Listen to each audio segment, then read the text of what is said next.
Hi, you're welcome. Yes, the question is, must you speak? Must you speak?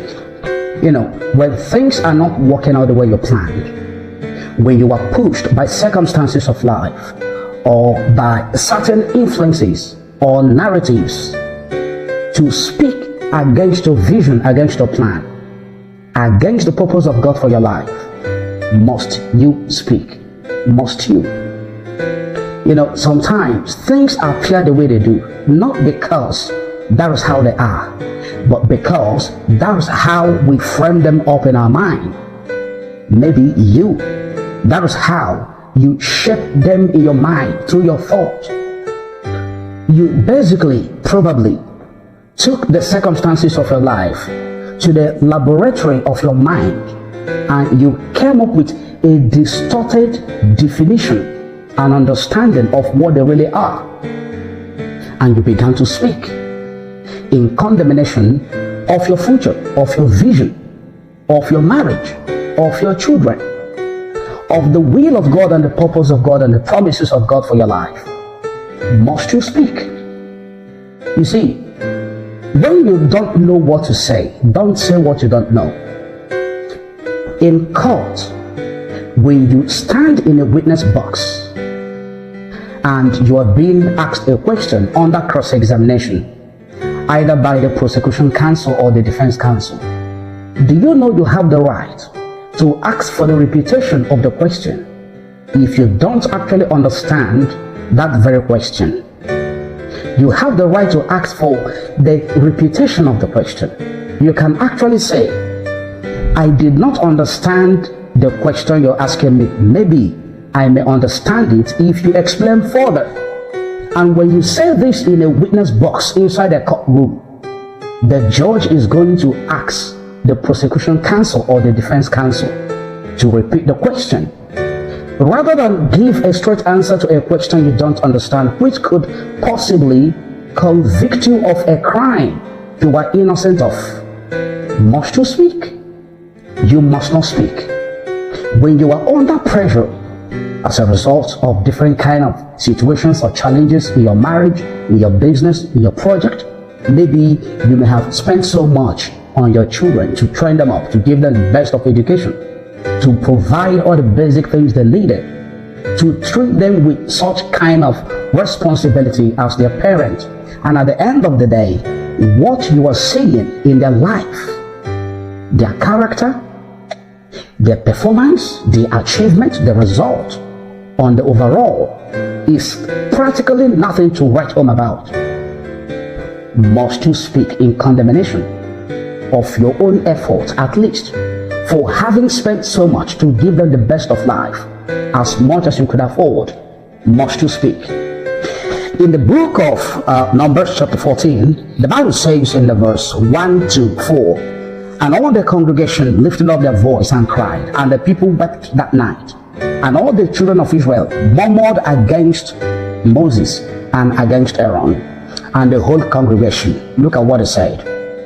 They said to Moses and Aaron, would God that we had died in the land of Egypt? Wouldn't God have allowed us to die in the land of Egypt? Or would God we have died in this wilderness? Must you speak when faced with challenges based on the clouded mindset that you had at a point in time? You are under a very cloud of mindset. You begin to speak out of tone, completely contrary to the word of God and the will of God for your life. Look at the verse 3. And wherefore has the Lord brought us unto this land to fall by the sword, that our wives and our children should be a prey to be devoured? Were it not better for us to return into Egypt?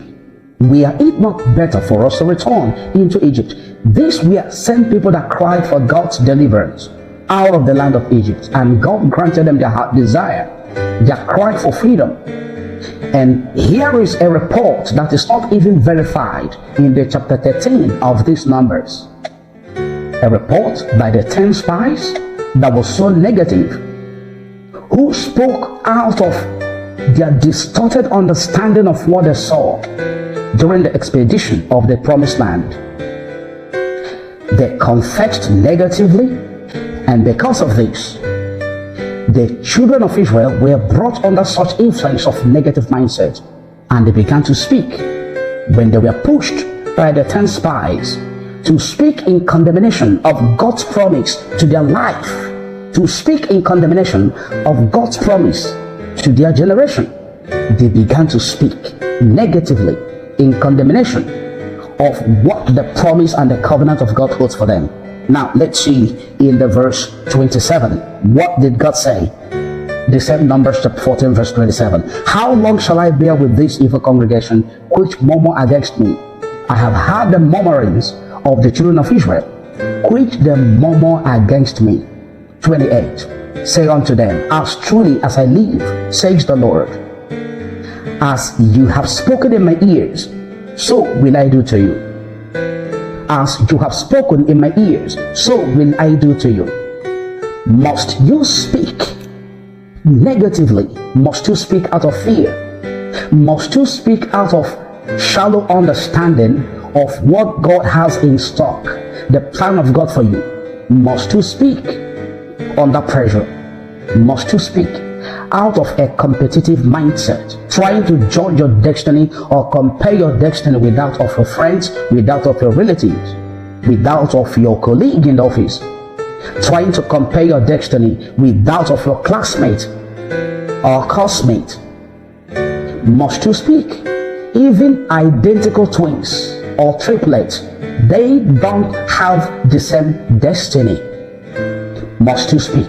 That is still the question. Now let's see the book of Job, Job chapter 14. Job chapter 14, you are going to see how Job actually addressed his condition, how he spoke into his future, not negatively based on his present circumstances.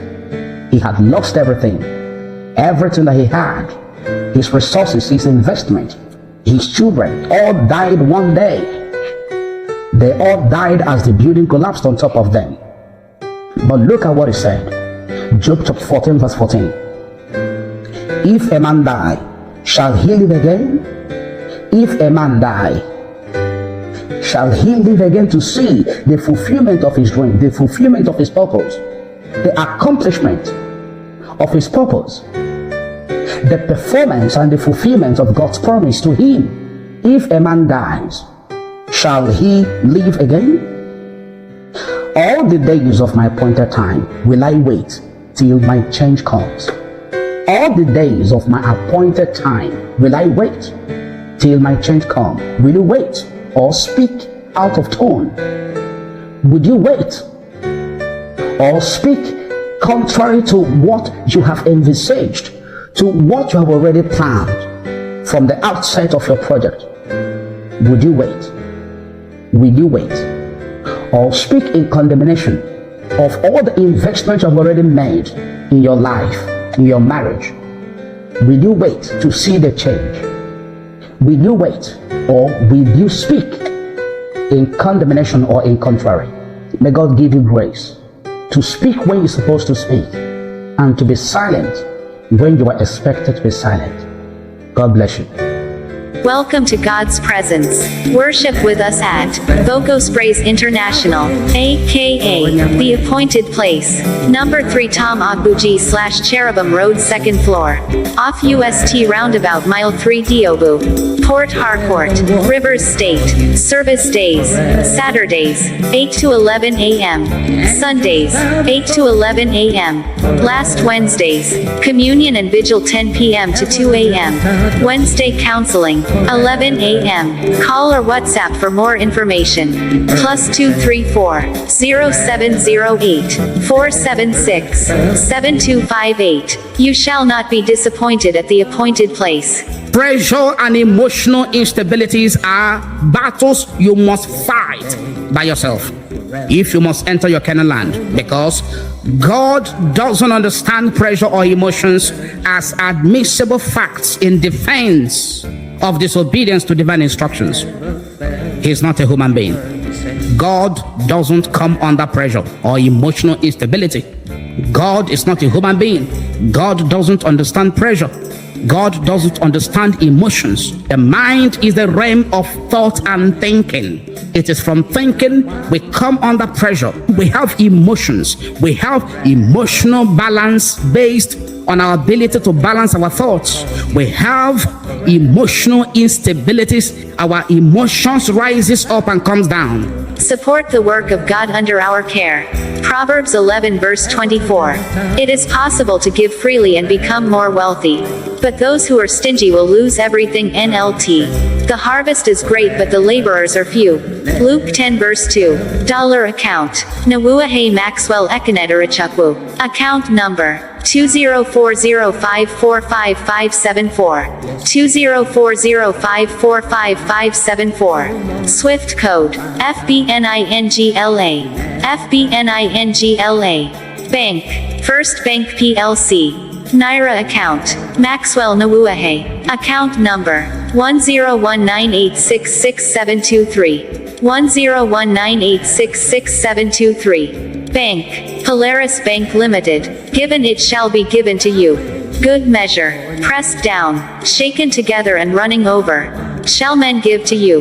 Luke 6 verse 38. God bless you immensely. See you in church. Shalom.